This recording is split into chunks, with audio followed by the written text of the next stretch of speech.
नमस्कार, capital TV Uttar Pradesh के खास शो यूपी का दंगल में आपके साथ में फरहाद सिद्दीकी। अपने शो यूपी का दंगल में हम हर रोज आपको बताते हैं सूबे की सियासत में क्या चल रहा है। आज बात करेंगे उत्तर प्रदेश के पूर्व मुख्यमंत्री और राजस्थान के राज्यपाल रहे कल्याण सिंह की, जिनका शनिवार शाम निधन हो गया। अब 23 अगस्त सुबह 10 बजे उनका अंतिम संस्कार किया जाएगा। वहीं प्रधानमंत्री नरेंद्र मोदी समेत तमाम नेताओं ने उन्हें नम आंखों से श्रद्धांजलि दी।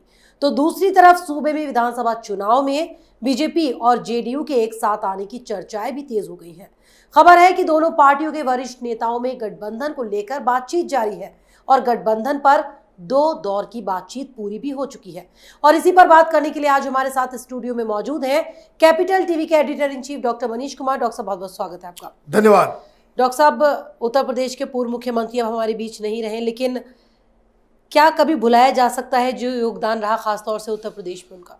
देखिए, कल्याण सिंह भारतीय जनता पार्टी के उत्तर प्रदेश के सबसे बड़े लीडर रहे और जिस हिसाब से, जिस आदर सत्कार के साथ प्रधानमंत्री हो या फिर भारतीय जनता पार्टी की कोई भी लीडर हो, जिस हिसाब से वो हॉस्पिटल में थे, लगातार बड़े बड़े लीडर उनको देखने जा रहे थे। ये तो मालूम 1 महीना पहले ही चल गया था कि वो उनका तबीयत बहुत ही ख़राब है, बचना बिल्कुल ही मुश्किल है। लेकिन मुख्यमंत्री स्वयं बार बार उनको जाकर के मिलते थे, देखते थे। प्रधानमंत्री ने जिस तरह से आज उनको श्रद्धांजलि दी, ये अपने आप में 2-3 चीज़ें बताता है। एक कि भारतीय जनता पार्टी के टॉप लीडरशिप के बीच कितनी ज़्यादा, इसको कह सकते हैं कि आत्मीय रिश्ता है। ऐसा लग रहा है कि कोई परिवार का व्यक्ति गया हो। जिस हिसाब से अटल बिहारी वाजपेयी की मौत के बाद प्रधानमंत्री मोदी पैदल चले थे, ये दृश्य कोई भूल नहीं सकता। ये इस तरह का आदर सत्कार किसी दूसरी पॉलिटिकल पार्टी में देखने को नहीं मिलती है। ये बात तो आज इस चीज को रजिस्टर कर लिया गया पूरे देश के द्वारा। लेकिन कल्याण सिंह तो कल्याण सिंह हैं जी। वो तो भारतीय जनता पार्टी के सबसे टॉलेस्ट लीडर, जिन्होंने अपने दम खम से भारतीय जनता पार्टी को उत्तर प्रदेश में इस मुकाम तक पहुंचाया कि आप आज सरकार बनाने की पोजीशन में हैं। और सबसे बड़ा योगदान जो उनका रहा है, वो योगदान है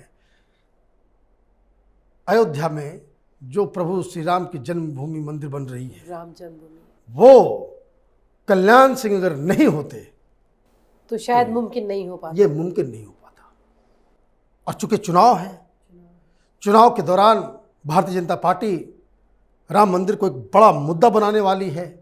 वो घर घर जाकर के इस बात को कहने वाली है कि हमने वादा किया था, वो पूरा किया, वो हमने पूरा किया। हमने कहा था कि हमें केंद्र में सत्ता दो और राज्य में सत्ता दो, हम मंदिर बनवाएंगे। जनता ने उन्हें ये दायित्व दिया, चुनाव जितवाया और रिजल्ट आपके सामने है। लेकिन कल्याण सिंह की जो भूमिका रही है उसको याद करना बहुत ही जरूरी है। जिस वक्त वहां पे वो विवादित ढांचा मौजूद था, उस वक्त मुख्यमंत्री सूबे के कल्याण सिंह थे और कल्याण सिंह के ऊपर लगातार इस बात का दबाव था कि किसी भी तरीके से वो जो विवादित ढांचा है उसकी सुरक्षा आप करें। 2 व्यक्ति थे उस समय जिनके पास, जिसको कह सकते हैं कि जो सर्वशक्तिमान थे। एक तो पीवी नरसिम्हा राव जो मुख्य प्रधानमंत्री थे और मुख्यमंत्री कल्याण सिंह थे। कल्याण सिंह ने पहले ही कह दिया था कि भाई वो तो अगर कार सेवक अगर वहां पे पहुंच गए, अगर कुछ करते हैं, कुछ भी हो जाए, गोलियां तो मैं नहीं चलाऊंगा, गोलियां चलाने का आदेश तो मैं नहीं दूंगा। ये right from the first day एक क्लैरिटी था। और गोलियां चलाने की बात किस लिए जरूरी, ये बात क्यों की जा रही थी? क्योंकि उससे पहले जब मुलायम सिंह, आप देखिए मुलायम सिंह ने वहां पे गोलियां भी चलवाई हैं, कार सेवकों के ऊपर लाशें बिछ गई थी। और जब ये सारा कुछ चल रहा था जब एक के बाद एक लोग उस विवादित ढांचे के ऊपर चढ़ गए, उसको तोड़ रहे हैं, तो बहुत सारी घटनाएं उस दौरान हुई। पीवी नरसिम्हा राव पूजा करने बैठ गए। पीवी नरसिम्हा राव के पास सारे कांग्रेस के लीडर फोन कर रहे हैं, प्रधानमंत्री से गुजारिश कर रहे हैं कि वहां पे तो तोड़फोड़ शुरू हो गई है, आप कुछ आदेश दें, कुछ निर्देश दें। प्रधानमंत्री के दफ्तर से बताया जाता था कि अभी वो सो रहे हैं। बाद में मालूम चला कि वो राम जी की प्रतिमा के सामने बैठे हुए पूजा कर रहे थे। 6-7 घंटे तक कोई बातचीत नहीं हुई। और जब ये खबर आ गई कि वो विवादित ढांचा जो है वो पूरी तरीके से जमींदोज हो चुका है, टूट चुकी है, तब प्रधानमंत्री जो है वो नींद से जागे। मीटिंग बुलाई गई। मीटिंग जब बुलाई गई तो कहा गया कि भाई इस तरह से हो गया है, आपको कुछ एक्शन लेना चाहिए। तो प्रधानमंत्री ने कहा पीवी नरसिम्हा राव ने कि यूपी की सरकार को इमीडिएटली बर्खास्त कर देना चाहिए। तो फोतेदार साहब जो बहुत ही इंपॉर्टेंट कांग्रेस लीडर हुआ करते थे, वो इंदिरा गांधी के भी बहुत नजदीक थे, तो उन्होंने पीवी नरसिम्हा राव को कहा कि सर आपने कुछ ज़्यादा ही सो लिया। वहां पे वो ढांचा टूट भी गया और मुख्यमंत्री कल्याण सिंह ने इस्तीफा भी दे दिया है। मतलब आप समझिए, कल्याण सिंह अकेले ऐसे व्यक्ति हैं जिन्होंने राम मंदिर के लिए अपनी कुर्सी को ठोकर मार दी। बाकी कोई दूसरा लीडर ये काम नहीं किया। वो इस्तीफा नहीं भी दे सकते थे, बवाल मच सकता था, आगे बहुत सारी चीजें हो सकती थी, लेकिन उन्होंने साफ साफ कहा कि मेरा दायित्व यहां तक था, हमने अपना दायित्व निभाया और हम वहां से इस्तीफा देकर के निकल जा रहे हैं। तो ये एक ऐसा मुकाम था कि जो भारतीय जनता पार्टी, आरएसएस, जो तमाम जो हिंदूवादी जो लोग हैं, उनके लिए कल्याण सिंह हमेशा हीरो रहेंगे। और कल्याण सिंह दूसरे अकेले व्यक्ति हैं, एक शिवसेना के प्रमुख बाला साहब ठाकरे साहब और दूसरे कल्याण सिंह। यही दो लीडर हैं जिन्हें बाद में भी पूछा जाता था, भाई विवादित ढांचा तोड़ दिया गया, आडवाणी जी ने कह दिया ये तो डेमोक्रेसी के ऊपर काला धब्बा है, बड़ा अफसोस हुआ, सब लोगों ने यू टर्न ले ली। कल्याण सिंह कहते थे मेरी जिम्मेदारी मैंने किया, मुझे गर्व है। और दूसरे बाला साहब ठाकरे साहब, वो हमेशा कहते थे कि हमने किया, हमारे शिव सैनिक थे। तो ये अपने आप में बताता है कि वो दोनों ही दिग्गज आज हमारे बीच नहीं हैं और ये राम मंदिर का काम जो है वो पूरा हो रहा है। और इसलिए कल्याण सिंह न सिर्फ एक उस तरह के जो कह सकते कि हिंदू हृदय सम्राट किस्म के लीडर थे, बल्कि उनके जो शासन प्रशासन की जो क्षमता थी, कल्याण सिंह ने बहुत सारी चीज़ों को यूपी के अंदर दुरुस्त किया। और जो लोग पुराने हैं उनसे अगर बातचीत कीजिएगा तो वो अभी भी याद करते हैं कि मुख्यमंत्री कल्याण सिंह के जैसा नहीं हुआ। कोई भ्रष्टाचार, कोई इस तरह के आरोप उनके ऊपर नहीं लगे। और एक बड़ा लीडर यूपी में और भारतीय जनता पार्टी के प्रथम श्रेणी के जो लीडर हैं वो कल्याण सिंह रहे हैं। और जिस हिसाब से भारतीय जनता पार्टी के लीडर्स अपनी श्रद्धांजलि दे रहे हैं, वो बिल्कुल साफ साफ बता रहा है कि भारतीय जनता पार्टी ने अपना एक बहुत ही बड़े लीडर को खोया है। डॉक्टर साहब, इसके आगे बढ़ते हैं, चुनाव की बात करते हैं। अब विधानसभा चुनाव नज़दीक है, ऐसे में तमाम राजनीतिक दल अपने अपने समीकरण बैठा रहे हैं। अब खबर ये आ रही है कि जेडीयू के साथ बीजेपी गठबंधन कर सकती है। बातचीत हो चुकी है 2 दौर की। ये माना जा रहा है कि बिहार से जो लगने वाले यूपी के कुछ एरिया हैं, अच्छा खासा दबदबा है और बीजेपी को फायदा होगा इससे। देखिए, नीतीश कुमार एक कुर्मी लीडर हैं। कुर्मी लीडर यूपी में भी बहुत सारे हैं जो बवाल मचा रहे हैं। तो भारतीय जनता पार्टी के लिए एक ऑप्शन ढूंढना जरूरी था, क्योंकि जो कास्ट बेस्ड राजनीति होती है सच्चाई है, और जो लोग इस तरह के हैं वो ओवैसी के साथ मिल रहे हैं तो समाजवादी पार्टी के साथ मिल रहे हैं, माहौल भी दूसरा है। और जब भी चुनाव होता है यूपी में, वैसे भी जेडीयू पहले भी चुनाव लड़ती आ रही है, कोई पहली बार चुनाव नहीं लड़ रही जेडीयू,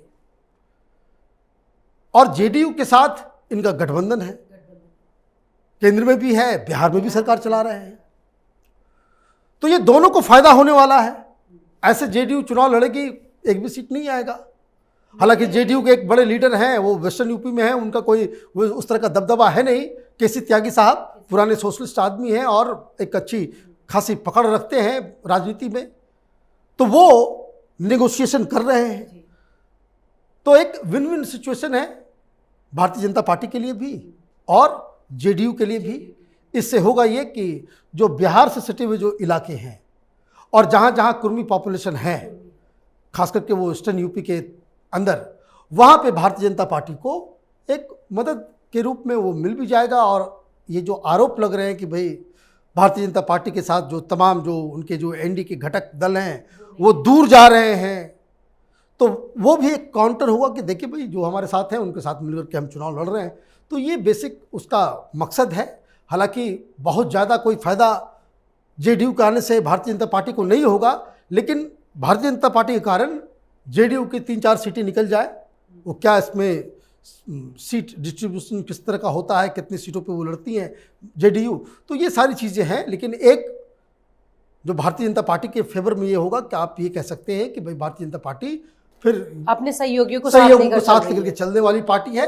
ये एक मैसेज जो है वो देने की कोशिश की जा रही है। यानी तैयारियां तो काफ़ी तेज़ हैं ही डॉक्टर साहब बीजेपी की, चाहे वो जनता के बीच पहुंचने के मामले हो, सरकार की जो योजनाएं हैं उनका फ़ायदा पहुंचाने हो, सहयोगियों को साथ लेकर चलना वो ज़रूरी भी होता है। देखिए माहौल, चुनाव तो माहौल पे होता है। एक तो आप काम भी कर रहे हैं, हाँ, आप सारी चीज़ों को, आप योजनाओं को भी बना रहे हैं आप, लेकिन माहौल अगर नहीं है तो, और माहौल में अगर कोई भी चीज़, एक समझिए कि कोई भी कोई चीज़ रह गया, कोई आप पेंटिंग बनाते हैं, कहीं कोई रंग जो है वो छूट गया तो वो खटकता है। भारतीय जनता पार्टी यूपी के चुनाव में ऐसा कोई भी रंग जो है वो अधूरा छोड़ने की कोशिश में नहीं है। वो चाहती है कि भाई किसी तरीके से वो सारी चीज़ें जो हैं कि क्रिटिसिज्म का मौका जो है वो ना मिल पाए और कहीं कोई फॉल प्ले, रॉन्ग प्ले जो है वो उसकी गुंजाइश ना रहे। इसलिए हर कदम जो है फूक फूक के रखा जा रहा है। अब ये ऑलमोस्ट ये फाइनलाइज हो ही चुका है। अब ये सिर्फ घोषणा होनी कि भाई कितनी सीट पे जेडीयू चुनाव लड़ेगी और कौन कौन सी सीटें वो होंगी और कौन कौन से वो लीडर होंगे। तो ये बेसिक इसका मोटो है। डॉक्टर साहब चलिए, बहुत बहुत शुक्रिया हमारे साथ। धन्यवाद। तो लगभग 3 दशक पहले अयोध्या में बाबरी मस्जिद विध्वंस के बाद बीजेपी के वरिष्ठ नेता कल्याण सिंह एक प्रमुख हिंदू नेता के तौर पर उभरे थे। हालांकि उस घटना के बाद उन्होंने नैतिक जिम्मेदारी लेते हुए उत्तर प्रदेश के मुख्यमंत्री पद से इस्तीफा दे दिया था। आज भले ही कल्याण सिंह हमारे बीच नहीं रहे, लेकिन उन्हें कभी भुलाया नहीं जा सकता। वहीं विधानसभा चुनाव के नजदीक आने के बाद बीजेपी क्षेत्रीय पार्टियों के साथ गठबंधन मजबूत कर रही है। बिहार से सटे उत्तर प्रदेश के लगभग 2 दर्जन विधानसभा क्षेत्रों में जेडीयू का प्रभाव माना जाता है। लिहाजा इस बार दोनों दलों के नेताओं के बीच गठबंधन को लेकर बातचीत लगातार जारी है। तो अगर आपको हमारे प्रोग्राम पसंद आए तो इसे लाइक करें, शेयर करें और उत्तर प्रदेश चुनाव से जुड़ी हर खबर को जानने के लिए कैपिटल टीवी के साथ साथ कैपिटल टीवी उत्तर प्रदेश को सब्सक्राइब करना ना भूलें।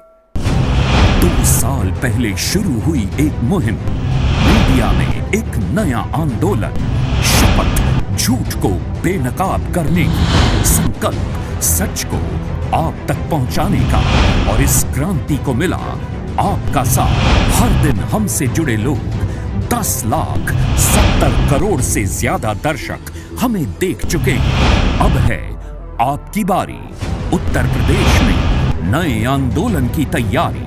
आपका कैपिटल टीवी अब और स्पेशल और फ्रेश।